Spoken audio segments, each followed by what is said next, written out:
Bonsoir et bienvenue dans une nouvelle émission du Miroir des Sports. Ce soir, c'est Eric Pina que je reçois. Eric Pina, le triathlète. Bonsoir Eric. Bonsoir David et bonsoir à nos téléspectateurs. Eric, vous êtes né le 9 mai 1968 à Donneville, c'est en Haute-Garonne, et vous avez une histoire vraiment pas banale parce que vous êtes à l'époque un enfant prématuré et vous naissez dans une estafette de gendarmerie, je crois. Oui, exactement. J'étais prématuré de 2 mois. Au lieu d'être du mois de juillet, j'étais du mois de mai. Ouais. Et je suis né vraiment en toute urgence. Dans une petite j'ai pas eu le temps d'arriver à la clinique. Ma mère a accouché dans l'estafette de la gendarmerie. Déjà à l'époque, vous étiez pressé. Déjà. Ouais. Mais tout ça, c'est la faute à ma mère. Votre mère qui était déjà très active. Oui, elle aussi. C'est vrai. Ouais. Dans la famille, on est assez actif, en effet. Ouais. C'est de vos parents que vous tenez ce goût pour le sport en particulier ? Mes parents sont sportifs, mais pas extraordinairement sportifs, disons. Pas de compétition. Dans la moyenne, non. Mon père a fait un petit peu de natation, un petit peu de boxe, un petit peu touche à tout, mais sans vraiment s'y mettre vraiment de manière acharnée, comme moi, par exemple. Donc, ça s'est fait plutôt par rapport à mon grand frère, qui a 2 ans de plus que moi, qui s'est mis à faire du vélo en premier, et j'ai suivi, et lui était vraiment plus acharné. Donc, et votre père, pas particulièrement, quoi? C'était quelqu'un de... Non, il était sportif, mais disons, normalement. C'était quelqu'un d'équilibré, qui faisait du sport comme tout le monde. Mais il a toujours aimé le sport, quand même. Oui, de toute façon, je crois savoir qu'il vous suit assidûment sur les courses, généralement. Oui, il est venu à Troyes, il a fait le voyage... Toulouse-3. Pour faire le triathlon il a vu quelques courses ici et il s'intéresse. Il s'intéresse aux résultats. Mais je peux vous donner une autre anecdote, c'est que quand on était petit, on devait avoir 10-12 ans. Chaque 1er janvier, il avait décrété qu'on devait faire une marche à pied pour démarrer l'année. Et à 10 ans, on partait avec nos chaussures de marche et on allait marcher quand même une 20aine de kilomètres pour bien commencer l'année. Donc il avait quand même le goût du sport et de l'exercice. Il a toujours aimé ça. La vie vous fait prendre un tour pour vos études. Vous vous retrouvez à Nîmes puis dans les Pyrénées. Les Pyrénées, c'est vraiment le tournant parce que en passant le Bézanne en 1989, vous devenez donc maître nageur et pisteur secouriste l'hiver. Et là, c'est un boulot génial, quoi, parce que ça permet de faire de la natation, ça permet de faire du ski, c'est génial, quoi. Oui, c'est vrai, c'était une période assez très intéressante pour moi. Disons que ça s'est fait de fil en aiguille. Bon, au départ, j'ai commencé comme tout le monde à passer mon bac, puis un DUT en génie civil. Et quand j'étais à Nîmes pour ce DUT génie civil, j'ai découvert le triathlon un jour en regardant la télévision. J'avais vu le triathlon d'Avignon, qui n'était pas loin de Nîmes. Et j'avais trouvé ça extraordinaire, parce qu'il y avait les Américains, et ça m'a tenté. Donc je me suis lancé là-dedans, juste à la fin de mon DUT. Et pourquoi pas le ski? On vous voit là. Pourquoi pas avoir fait carrière dans le ski? Parce qu'après, disons que je ne suis pas allé tout de suite dans les Pyrénées. D'accord. Après mon DUT, donc j'ai passé en 88-89, j'ai commencé à faire vraiment que du triathlon. Et pendant quelques années, parce que j'ai vu que de suite j'avais des bons résultats, ça marchait bien. C'était la meilleure époque du triathlon, à mon avis, j'arrivais à gagner ma vie. Avec ça, donc je me suis dit, je suis jeune, profitons-en, profitons de notre jeunesse. Donc je me suis lancé à fond là-dedans. Et puis bon, au bout de quelques années, j'ai passé mon Bézanne comme ça. Et puis je me suis dit, le mieux pour m'entraîner, ça serait peut-être d'aller à la montagne. J'ai toujours adoré la montagne. Et donc je me suis mis au ski à peu près 2 ans après mon DUT. Et là, je suis allé à Cauterets, dans les Pyrénées. concilier entraînement et un travail, disons, à mi-temps. Passionnant. Oui, puisque j'étais maître nageur l'été et pisteur secouriste l'hiver. Mais pisteur secouriste, pas sur le domaine de ski alpin, j'étais sur le domaine de ski de fond. D'accord. Ce qui me permettait vraiment de travailler le foncier, la caisse, comme on dit, et de faire 3 heures, 4 heures de ski de fond tous les jours. Éric, ça aurait pu continuer très longtemps, cette histoire. Vous seriez peut-être encore à Cauterets si en 97, il n'y avait pas eu la rencontre, en fait. Oui, oui, oui. C'est vrai que ça a duré pas mal de temps, puisque j'ai fait ça une bonne dizaine d'années. Ouais. Et en 97, Frédéric, ma compagne, était venu en vacances à Cauterets avec une amie à elle qui faisait une Troyenne. Frédéric. Et puis on a fait connaissance à la piscine. Et les bagages ont été faits et vous êtes retrouvés. Et les atomes crochus sont apparus. Et donc bon, alors j'allais pas tout quitter quand même comme ça du jour au lendemain. Oui, parce qu'il y a votre famille, vos amis. Bon, moi à Cauterets j'étais bien installé, je gagnais correctement ma vie avec ma passion, puis je travaillais à côté, tout marchait super bien. Ouais. Donc on a commencé à se voir pendant nos intersaisons. Moi j'avais mes intersaisons au mois de mai, au printemps, à l'automne. Je pouvais venir sur 3. Et Frédéric étant professeur des écoles, avait toutes les vacances scolaires. Donc on arrivait quand même à se voir quasiment une dizaine de mois sur l'année. Ce qui a facilité votre intégration donc à 3, Éric, c'est le TOS triathlon. Parce que vous avez découvert une famille. Oui, exactement. Alors ce qui s'est passé, c'est que bon, au bout d'un moment, Frédéric surtout en avait marre de faire les trajets en avion, même s'il n'y avait pas encore le nuage volcanique.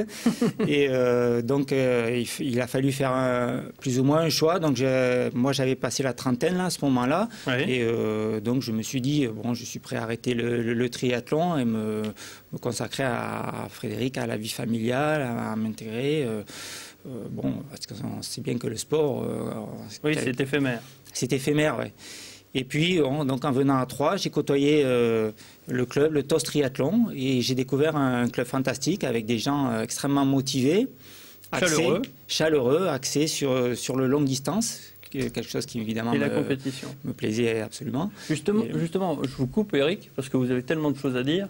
On va essayer de caser quelque chose. D'accord. Notamment notre invité mystère qui doit être avec nous par téléphone. Il fait partie de ce TOS Triathlon. Il va nous en parler de l'arrivée d'Éric Pinault. Vous vous souvenez de cette arrivée, invité mystère ? Oui, très bien. Je m'en rappelle très bien. Ouais, il a pratiquement succédé à Éric Flamand. Flamand, Éric... qui nous avait lancé un petit peu sur longue distance, partait de notre région, et Éric est arrivé dans le même temps. D'accord. Et qu'est-ce que vous avez découvert comme bonhomme? On le décrit souvent comme un ours, Éric. Est-ce que c'est vrai? Au début, je pense un petit peu. Ouais, c'est un garçon que, d'abord, c'est très apprécié, que j'apprécie beaucoup, moi. C'est très apprécié dans le club. Il est très discret et plutôt solitaire. Mais petit à petit, comme toujours, quand on découvre une famille ou quand on découvre des gens nouveaux, on commence à faire connaissance et puis on choisit, un peu comme il a choisi Fred, on choisit les gens avec qui on va s'entraîner et puis petit à petit se nouent des amitiés très fortes en fait. Vous l'avez reconnu quand même, Éric? Bien sûr, c'est Patrick Journeau, c'est vraiment l'âme. C'est l'homme à tout faire du TOS. C'est vraiment quelqu'un d'extraordinaire et je peux dire que si maintenant on est 170 licenciés au club, c'est quand même grâce à lui. D'accord. On est obligé de le laisser parce qu'il a un entraînement quand même. Oui, en ce moment il entraîne en même temps à la piscine. À la piscine, il a plusieurs casquettes. Il est fabuleux, Patrick. Excusez-nous, Patrick, on va vous laisser donc à l'entraînement des nageurs. Motivé, d'accord, tout à fait. Bonsoir à tous les deux alors. Merci beaucoup, Patrick. Merci. Le TOS Triathlon, on l'a dit, une famille, mais des résultats en compétition avec, donc on l'a dit, Embrun, puis d'autres triathlons, ça vous permet un petit peu de voir que l'équipe elle est très motivée, puis elle obtient des résultats, beaucoup de résultats. Oui, c'est vrai que quand je suis arrivé sur 3, il y avait Sébastien Michon, donc, qui était la tête d'affiche du club, et il manquait quand même un petit peu de concurrents à son niveau, et mon arrivée a fait qu'au niveau du classement par équipe, on s'est étoffé. Une émulation. Une émulation. Et on a pu avoir de très bons résultats, et notamment aussi avec l'arrivée de Philippe Ly, qui s'est produite en 2003. Oui. Et là, vu que les classements par équipe sont sur 3, on avait vraiment une équipe homogène on a pu quand même faire des bons résultats, puisqu'on a quand même été champion de France par équipe sur longue distance. Exact, il faut pas en 2005, je crois, à Kublise. À Kublise, ouais. Ce qui est quand même un titre extraordinaire. Pour une équipe comme le TOS Parce qu'au niveau moyen financier, on est loin de clubs UP comme Poissy ou Triathlex, qui sont des clubs moyens, qui font ça vraiment pour les résultats, tandis que nous, même si on aime bien avoir des résultats derrière. L'esprit du club, c'est quand même en premier le loisir, le plaisir, se faire plaisir et vraiment faire du sport, du triathlon, parce qu'on est passionné et on ne va pas tout sacrifier quand même pour les résultats. Vous avez une vie de sportif de haut niveau, on peut le dire, parce que votre vie est axée sur le sport. Je sais que vous allez au travail à vélo ou en courant parfois. Je sais que vous mangez bio, vous êtes méticuleux, vous préparez vos repas, vous calculez les calories. C'est vraiment important pour vous, ça, hein? Oui. Oh, on aime bien exagérer les choses. Disons que je ne calcule pas les calories. Non. Je mange à ma faim, je mange bien, parce qu'en triathlon, on dépense beaucoup de calories. Donc, mais vous faites attention. Mais j'aime bien manger les bonnes choses. À quel moment il faut manger des féculents? À quel moment? Je sais quels sont les aliments qui sont déconseillés et je les évite. Et vous mangez bio? Et je mange bio, ouais. Tant que faire se peut, je mange bio, parce que certains produits, comme la viande, sont quand même très chers. Oui. Donc dans ce cas-là, je vais me rabattre sur du label rouge. Mais sinon, avec ma compagne, on mange bio. Et puis en plus, on est tous les deux sur la même longueur d'onde. Et en fait, bon... Vaut mieux dans ce cas-là. C'est vrai, mais bon, c'est pas le sport vraiment qui a fait que je mange bio. C'est aussi un mode de vie, quelque chose que je respecte, disons, mon corps. Je pense que il faut mettre un bon carburant pour vraiment être en forme, pour éviter les maladies et pour essayer d'aller loin dans la vie en forme. Eric, on a du mal à croire que vous avez des temps de repos, mais ça existe parfois. Vous avez des loisirs. Alors, je me suis laissé dire que vous adorez la musique classique, pas seulement parce que votre compagne joue de la flûte traversière au sein de l'orchestre philharmonique dirigé par Gilles Millière, mais vous avez un goût pour la belle musique. Oui, j'ai toujours aimé la musique classique et j'avais ma discographie même avant de connaître Frédéric. Et c'est vrai, c'était une musique que j'aimais bien écouter à certains moments. Par exemple, la musique classique, j'adore ça le matin, au petit déjeuner, dans le calme. Il y aura d'autres moments où je préférerais d'autres genres de musique, la musique latino ou la musique française. Mais le Mozart, ça vous va très bien? Oui. Mozart, quoique Mozart, c'est pas mon interprète préféré, mais la musique classique, j'adore ça. Et quand Frédéric fait un concert, je vais à chaque fois la soutenir, la voir. J'adore ça. Et c'est vos moments de repos. Vous ne faites pas de pompe dans la salle ou Non, pas du tout. Non, pas en attendant, je vous propose de participer à la dernière étape de cette émission. Vous allez voir, il y a une question dans ces boules. Je vous propose d'y répondre. Une question évidemment sur le sport. Vous allez tirer une boule, Eric. Alors, vous allez ouvrir une boule verte de l'espoir. Oui, tout à fait. Et une question sur le sport, je vous demande... là, il n'y a rien. Il n'y a rien. Bon, bah alors... Et je triche pas. Une autre boule. On va voir la deuxième verte. Il faudra les recharger. Alors là, on espère qu'il y aura quelque chose. Ah, lui, là, il y a quelque chose. Il y en a une, ça y est. Alors, je crois qu'on doit écouter du Mozart en ce moment, me semble-t-il. Oui, c'est du Mozart. Alors, on fait très vite pour terminer, Eric, par contre. Quelle est la compétition que vous rêvez ou rêviez de gagner? Alors, évidemment, c'est Embrun. Embrun, c'est la compétition en triathlon qui m'a fait rêver pendant 15 ans, quoi. Et vous avez terminé notamment 3e à Embrun en 99. D'ailleurs, on voit les photos. Bravo Fabien, la réactivité. Et 7e en 2007, c'est vos meilleurs classements. J'ai fait 6e aussi. Bon, j'ai fait 5 fois dans les 10 premiers, cette course-là. Bon, je l'ai faite 12 fois.